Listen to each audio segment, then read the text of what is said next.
Hello friends, welcome to my Sunday veg kitchen. ఇవాళ special carrot తురుము కూర. ఇది చేయడానికి మనకు కావాల్సిన ఇంగ్రీడియంట్స్: హాఫ్ టీ స్పూన్ పసుపు, 2 ఎండుమిరపకాయలు, 1 టేబుల్ స్పూన్ ఉప్పు, 1 టేబుల్ స్పూన్ కారం, 1 టీ స్పూన్ జీలకర్ర, కరివేపాకు, 1 టీ స్పూన్ ఆవాలు, 1 టీ స్పూన్ తిరగమాత శనగపప్పు, 1/2 కేజీ క్యారెట్.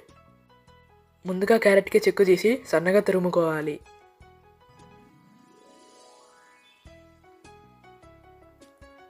ఇప్పుడు తిరగమాత కోసం కడాయిలో నూనె వేసి నూనె వేడయ్యాక అందులో తిరగమాత శనగపప్పు, ఆవాలు, జీలకర్ర,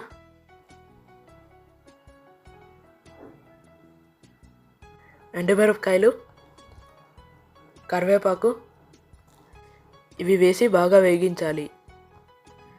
తిరగమాత వేగిన తర్వాత అందులో తురుముకున్న క్యారెట్ వేసి అందులో పసుపు, ఉప్పు ఇవి వేసి బాగా కలిపి మూత పెట్టి స్టవ్ని సిమ్లో పెట్టి 5 నిమిషాల దాకా మగ్గనివ్వాలి.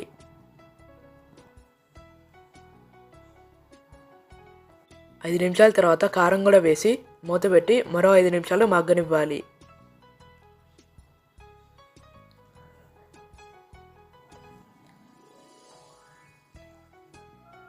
అంతే, టేస్టీగా ఉండే క్యారెట్ తురుము కూర రెడీ. ఈ వీడియో మీకు నచ్చితే ఈ వీడియో లైక్ చేయండి, షేర్ చేయండి, ఛానల్ని సబ్స్క్రైబ్ చేయండి. Thanks for watching.